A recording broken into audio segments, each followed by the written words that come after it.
You feel it, don't you? That slow, insidious drain. An invisible siphon attached to your throat, pulling out not blood, but something far more vital. It's the quiet fury that sparks when you catch yourself, again, explaining your choices to someone who has no intention of understanding.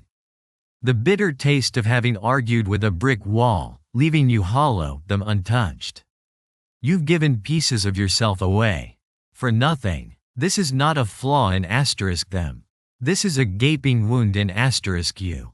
You have been spilling your most potent currency, your attention, on those who would not cross a street to spit on your burning corpse. Every word you offered, every explanation, every flicker of reaction was a gift. And you gave it freely to the undeserving. Your attention is not free. It is the rawest form of power you possess. When you give it, you fuel another. When you withhold it, you starve them. You have been robbed in plain sight. Machiavelli understood this 5 centuries ago. He watched princes rise and fall, not on battlefields alone, but in the subtle theaters of the mind. He knew, the prince who chases is the prince who falls. The one who withdraws, who becomes a void, that prince conquers. He never spoke of fairness, only results, and the results consistently showed that those who withheld their presence became magnetic. Those who scattered themselves, who responded to every snarl, became common. Forgettable. A prince who answered every insult was seen as insecure. A king who justified every decision was seen as weak. But the leader who sat in silence, letting the dogs bark at the moon, that leader was feared. Silence is not emptiness. It is a declaration. It screams, without a single sound, that you are beneath my response. It echoes that your existence does not warrant my energy, my breath, my time. It asserts that I operate on a level you cannot even comprehend, let alone reach. Most men are dogs, chasing every car, barking at every shadow, exhausting themselves for nothing but the echo of their own noise. You will not be that man. Power is quiet. It does not explain itself. It does not justify its existence. Power simply is, and the world, eventually, adjusts. When you master this, you stop playing their games. You create your own, and in your game, the only way to win is to never react at all. Let me pull back the curtain. Let's look inside the mind of someone you choose to ignore. This is dark psychology stripped bare. When you deny someone your acknowledgement, their brain goes into a primal panic. Neuroscience maps it to the same regions that register physical pain. They feel it, a cold knot in their gut, a tight band around their chest. They cannot escape it. To be ignored is to be erased, and the human mind cannot bear it.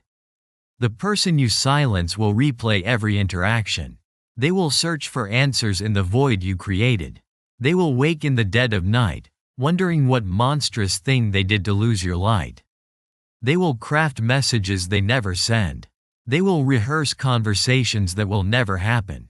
Silence is a blade. You become a ghost that haunts their waking thoughts. This is the raw, potent power you wield by simply looking away. We are wired for connection, for validation, for response. When you deny someone this fundamental human need, you don't just frustrate them, you create an obsession. They will try harder. They will change their behavior, hoping for a flicker. They will question their worth, their reality, their very existence. All while you do absolutely nothing. They crave your reaction like a starving dog. This is not cruelty for its own sake.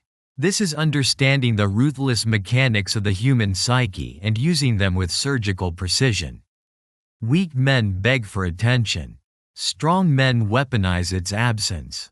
When you ignore someone who has crossed you, you do not grant them closure. Closure is a gift, and they have not earned it. Instead, you leave them in a psychological limbo. Forever wondering, forever doubting, forever smaller than they were before they dared to touch your flame.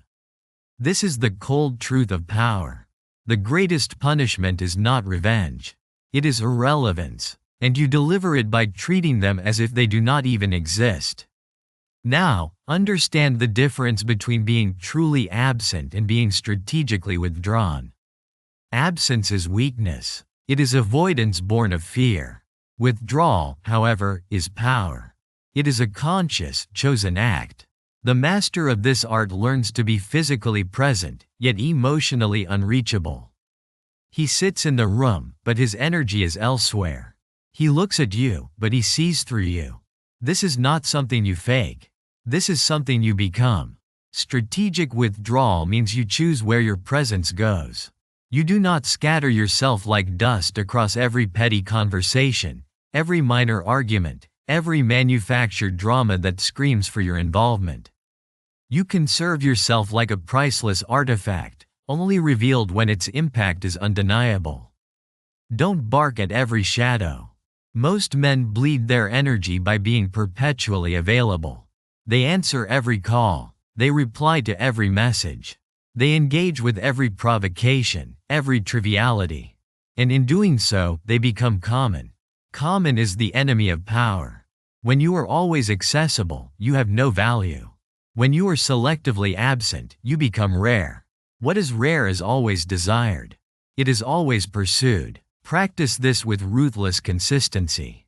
Let calls go unanswered. Let messages sit unread, their desperation a slow burn in your peripheral vision. Let people wonder where you are, what you are doing, who you are becoming. The mystery you create is more potent than any words you could speak. Their desperation becomes your strength. Emotional unavailability is not about being cold for the sake of it. It is about protecting your inner world from those who have not earned access. It is about denying them the fuel they crave to burn your energy. When you stop reacting, when you stop explaining, you force others to confront the void within themselves. Your absence becomes a magnified mirror reflecting their own insecurities, their own desperate need for external validation. This is not kindness. This is strategy. You are not shrinking your world. You are fortifying your inner kingdom. You are deciding who gets to enter and who is left outside, banging on a door that will never open. Your silence is the wall. Your absence, the unbreachable gate. You are the gatekeeper of your own existence. The 7-day experiment. This week, you will learn to starve what does not deserve your life. 1. Identify one person or one type of interaction that habitually drains your energy. Someone you feel compelled to explain yourself to, or someone whose provocations you always engage with. 2. For the next 7 days, you will observe them. When they attempt to pull you into their vortex, you will do nothing. 3. When the urge rises within you to respond, to justify, to explain, to offer a piece of yourself, you will pause. Just pause. Do not act on it. 4. Notice the feeling that arises within you when you withhold. Is it discomfort? Fear of their reaction? The pull of old habits? Sit with it. Let it pass. 5. Watch their reaction. Observe how they escalate, how they try harder, how their desperation builds as they receive no response. See their masks begin to crack. 6. Each time you successfully withhold, feel the surge of reclaimed energy. This is your power. This is your life force returning to its rightful owner. 7. By the end of these 7 days, you will have started to build a fortress.